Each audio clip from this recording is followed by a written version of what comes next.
Hello everyone, I am Anjali Priya और आज हम पढ़ेंगे सीवीएस के एक छोटे पर इम्पॉर्टेंट टॉपिक के बारे में जिस पे अक्सर एग्ज़ाम में शॉर्ट क्वेश्चंस आते हैं, जो है हार्ट साउंड। तो चलिए देखते हैं कि हार्ट साउंड होता क्या है और प्रोड्यूस कैसे होता है।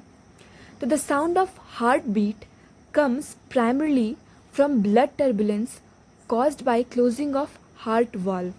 ये साउंड तब प्रोड्यूस होते हैं जब ब्लड टर्बुलेंस होता है, और ब्लड टर्बुलेंस कब होता है? Due to closing of heart valve. तो वो मेन हार्ट साउंड जो कि काफ़ी लाउड होते हैं ताकि हम उन्हें स्टेथोस्कोप से सुन पाए, वो होते हैं heart sound first that is lub and heart sound second that is dub. तो चलिए हम हार्ट साउंड फर्स्ट और सेकेंड के बीच में कंपेरेटिव स्टडी करते हैं, क्योंकि एग्ज़ाम में क्वेश्चंस भी अक्सर आते हैं इनके बीच में डिफरेंस लिखने में। तो हम पढ़ाई भी कुछ वैसे ही करेंगे। Heart sound first lub and heart sound second that is dub, ये प्रोड्यूस कैसे होता है, कॉज क्या है?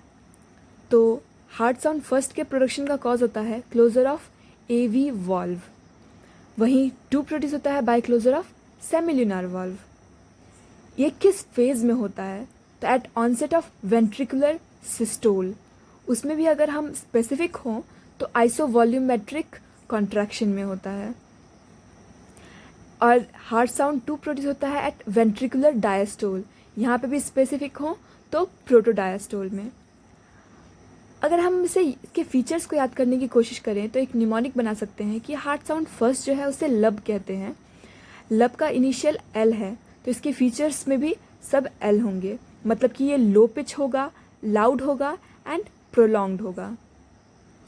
लो पिच जिसकी फ्रीक्वेंसी नियर 30 to 80 पर सेकेंड होगी, लाउड साउंड होगा और प्रोलॉन्ग ड्यूरेशन होगा इसका 0.1 to 0.17 सेकेंड।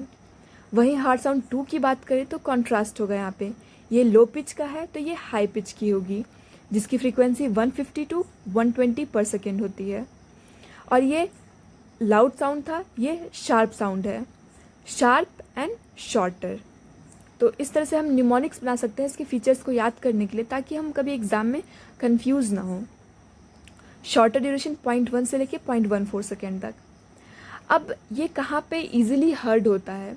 वैसे तो ये लाउड इनफ होता है ताकि हम अगर स्टेथोस्कोप हार्ट पे कहीं भी प्लेस करें तो हमें अच्छे से सुनाई दे, पर अगर हमें बेस्ट हियरिंग देखना है तो ये डिपेंड करता है कि ये वाल्व कहाँ प्रेजेंट है।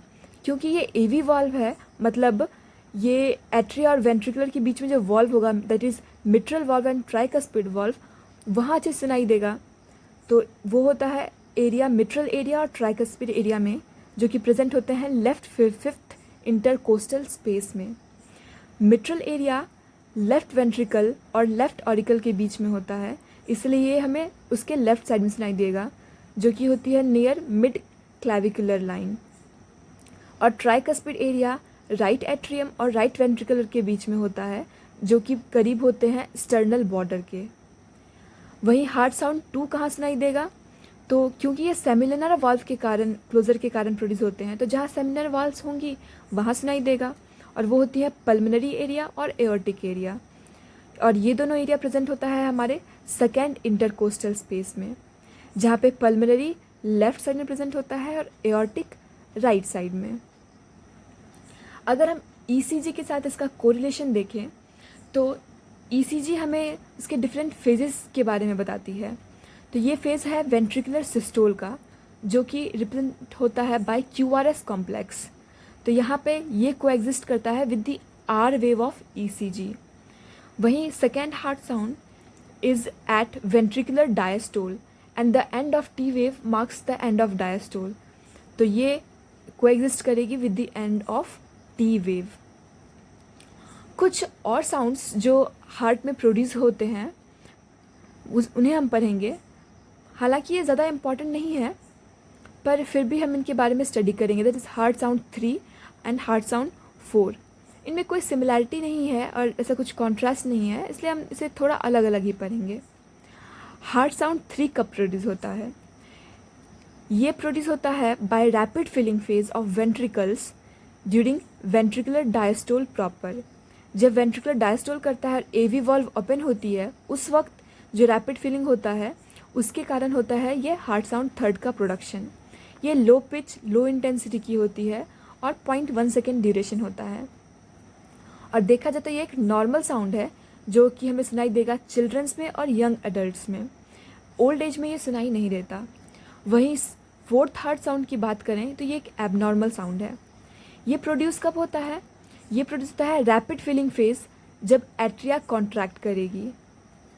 मतलब एट्रियल कॉन्ट्रैक्शन के कारण जब पंपिंग होती है ब्लड की एट्रिया से वेंट्रिकल में, उस वक्त हमें ये हार्ट साउंड सुनाई देगा। ये लो फ्रीक्वेंसी की होती है और लो एम्पलीट्यूड की। और क्योंकि ये एबनॉर्मल साउंड है तो वो कौन सी एबनॉर्मलिटीज़ हैं जब हमें ये सुनाई देगी? वो है जब हमारा लेफ़्ट वेंट्रिकल फेल हो जाएगा, या फिर जब रिस्ट्रिक्टिव कार्डियोमायोपैथीज होंगी, या फिर लेफ़्ट वेंट्रिकुलर हाइपरट्रॉफी होगा।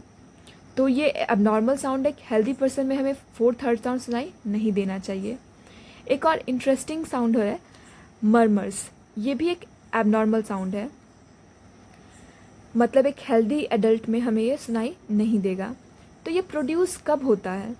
It is due to turbulence of blood generated during narrow opening या फिर डिफेक्टिव वॉल्व। ये सारे एबनॉर्मल कंडीशंस हैं। नैरो ओपनिंग कब होता है? In mitral stenosis.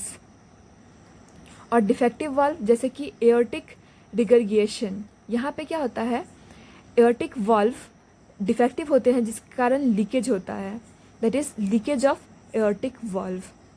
तो इस तरह से हमने हार्ट साउंड के बारे में पढ़ा।